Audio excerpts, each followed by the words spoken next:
Hey there, TRASTRA fans. Welcome to episode 74 of our Newsreel. Here's a taste of what's coming. Edward Snowden is set to headline the Bitcoin Amsterdam Conference on October 12-13. Meanwhile, Western Union and BDO Unibank are exploring the impact of a U.S. central bank digital currency on overseas remittances.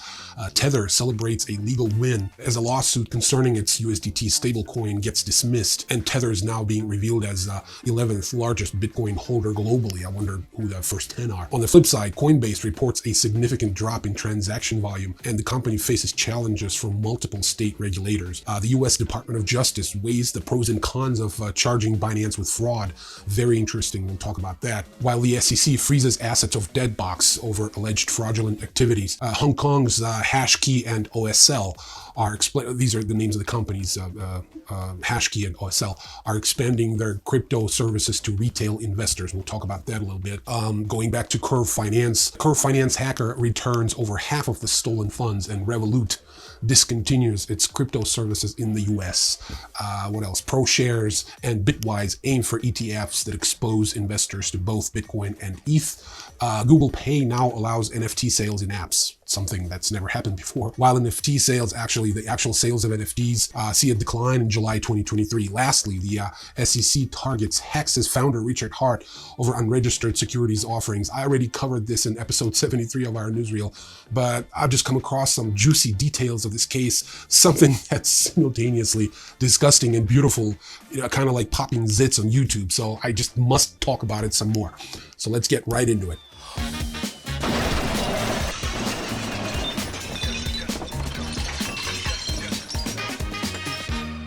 Edward Snowden, the renowned whistleblower and cybersecurity expert, will headline the Bitcoin Amsterdam Conference, where he will share his insights on the intersection of digital currency, privacy, and the future of financial freedom during a 45-minute-long online talk with a Q&A session. The event will take place in Westergaas, Amsterdam.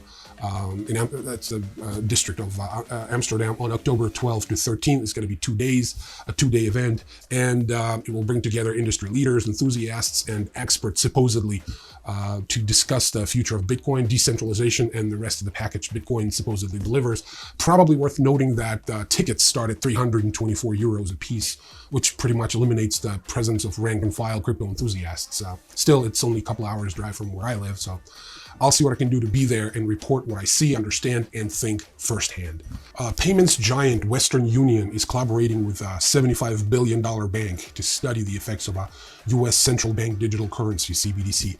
According to a new press release, Western Union and Philippines-based BDO Unibank are working together to explore how the implementation of a U.S. CBDC, or digital asset issued and backed by the Federal Reserve, would impact overseas remittances. Very important project, if you ask me. Tether declared a legal victory on August 4th as it reported that a class action suit concerning its USDT stablecoin had been dismissed out of court. Had been dismissed in court, so it's thrown out of court. The case began in December 2021 when plaintiffs Matthew Anderson and Sean Delifka made allegations about USDT's backing. This was based on findings from the New York Attorney General Office and the Commodities Futures Trading Commission, as well as Tether's own various statements about its reserve makeup. Tether said that the U.S. District Court for the Southern District of New York has now deemed the case meritless. The court found the plaintiffs lacked plausible allegations of injury, as they failed to establish that USDT had diminished in value.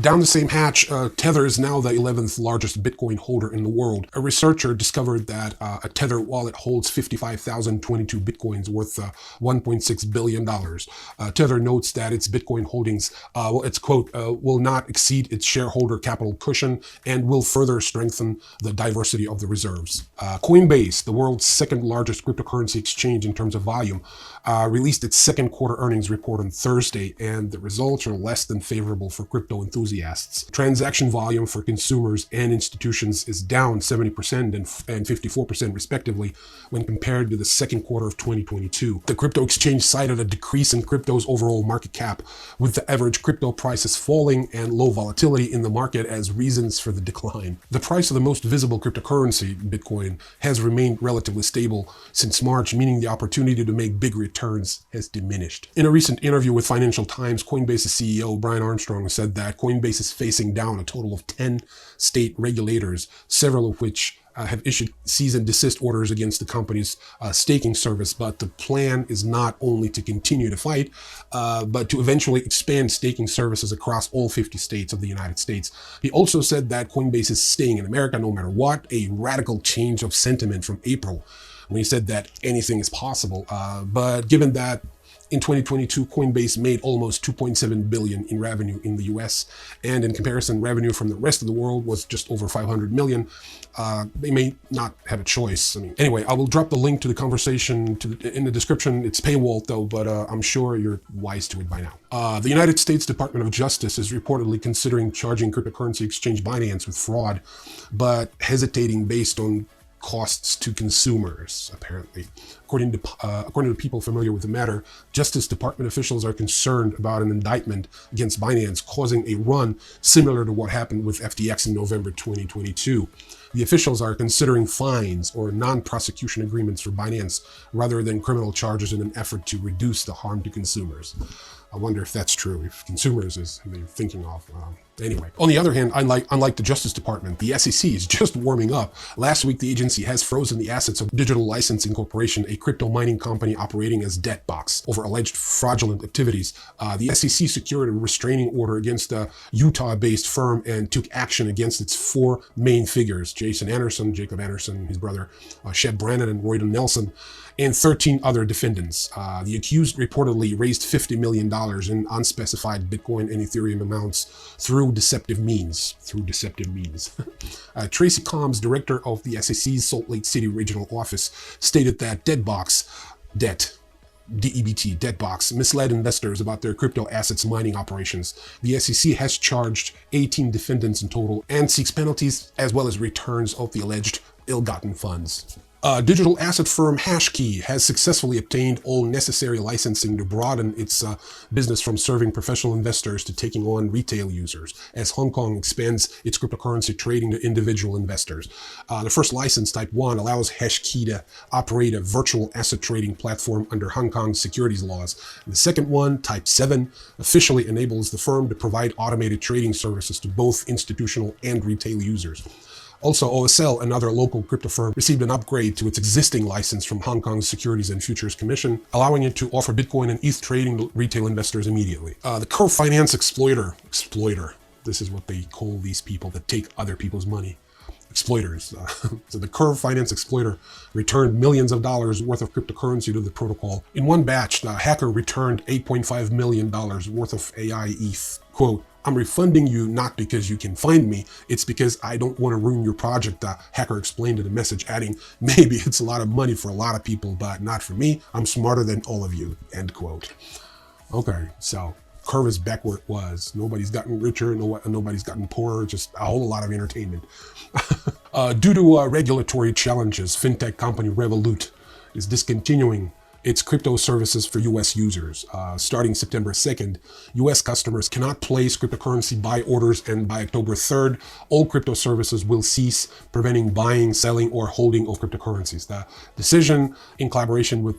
decision, in collaboration with their US banking partner, Metropolitan Commercial Bank, affects less than 1% of Revolut's global crypto users. The suspension follows Revolut's previous announcement to delist Polygon, Solana, and Cardano in the US due to SEC concerns. If users don't liquidate their holdings by October 2nd, Revolut will do so on October 3rd at market prices. ProShares and Bitwise have submitted applications to the US Securities and Exchange Commission for exchange-traded funds that provide exposure to both Bitcoin and ETH. ProShares' proposed ETF aims to track the performance of Bitcoin and ETH equal weight index, while Bitwise's ETF seeks to match the market capitalization of the two cryptocurrencies. Bloomberg analyst James Seifert, wow, what a name, Seifert. He's highlighted that there are now 12 Ether futures ETF filings. The crypto community is eagerly awaiting the SEC's approval of a spot Bitcoin ETF, as the commission has only approved derivative-tied Bitcoin futures ETFs to date. Google recently announced that it will allow for the sale of NFTs in apps and games sold through Google Play, opening up, quote, "new ways to transact blockchain-based content within apps and games," end quote. The move follows Apple's decision to allow blockchain content sale on the App Store. Notably, Google will require developers to make it clear that their games utilize blockchain technology. Until now, A common practice in the industry was to intentionally hide the in-game blockchain and NFT content and references to it, focusing on promoting the game itself until users are sufficiently invested in the title to avoid Google's restrictions. Well, no more of that. Now, as long as you state in your description that the game is blockchain based, you're fine, whatever you do inside it. So we'll see what happens. In July 2023, NFT sales experienced a decline for the 5th consecutive month, totaling $495.6 million, a 23% drop from June's $646.1 million, as per data from CryptoSlam. This downturn marks the most extended period of falling sales since February, when NFT sales peaked at $1.2 billion. The sales in July were the lowest since April 2021, which recorded $339 million. Despite the decline, transaction levels remain high, with June and July registering approximately 10.8 million and 10.4 million transactions, respectively. The top 3 blockchains for NFT sales in the past month were Ethereum, expectedly, Bitcoin, and Solana. Only 2 NFTs, a Bored Ape Yacht Club and CryptoPunk, sold for over $1 million during this period. Speaking of Yuga Labs, it announced its acquisition of the metaverse startup Roar Studios, which specializes in creative content creation and social connections. With this move, Yuga Labs aims to accelerate the development of its other side, metaverse, while creating new opportunities for communities to connect and express themselves. Great. Starbucks Odyssey, the Web3 loyalty and rewards program of the global coffee chain, is launching its 8th NFT collection titled Green Apron. The collection comprises 5,000 NFTs of artwork featuring the original Pike Place apron, Siren apron, and more. Each NFT is priced at $100. Proof unveiled its latest NFT collection named Grails 4. Previous Grails collection consisted of work by renowned artists like Tyler Hobbs, Snowflow, and Larva Labs. The artists behind the latest collection will be revealed during the live event launch in Los Angeles on August 11th. Japanese gaming giant Bandai Namco launched an AI virtual pet NFT game on the Oasis blockchain. The game features a series of NFT-based digital creatures known as Rui. Similar to the classic Tamagotchi virtual pet game, Rui can develop unique personalities and abilities based on user engagement. And finally, I've already covered this last week, but this thing is just way too lovely to pass on. I want to talk some more about the latest addition to this list of SEC lawsuits. This time it's Hex, a crypto project whose website actually should serve as a visual aid to those trying to distinguish legitimate businesses from crypto scams. Amazingly, the website is still online and the project appears to be functioning. Anyway, despite Richard Hart's best efforts to tiptoe around describing his tokens in terms that might attract the attention of securities regulators, the SEC says that he's been conducting unregistered securities offerings amounting to more than $1 billion. Not only that, the SEC alleges that Pulse Chain, that's Hart's first project, Pulse Chain misappropriated, this is my favorite part, at least $12.1 million to fund Hart's lavish lifestyle. Among other things, he purchased a McLaren, a sports car, 5 luxury watches, and a $4.3 million 555-carat black diamond called Enigma, section on his website, allegedly using funds from the sale. My only question is, what sort of world are we living in, when morons like this one, that's him on the video, are actually, exiting the Louis Vuitton shop. It's on YouTube, it's all over, and so check it out.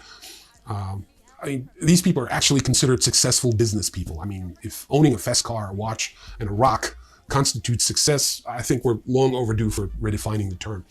Anyway, this was Newsreel 74. Hopefully you liked it. I enjoyed producing it for you. Please make sure to subscribe to the channel, subscribe to our TikTok where we keep the short ones, and I will see you later.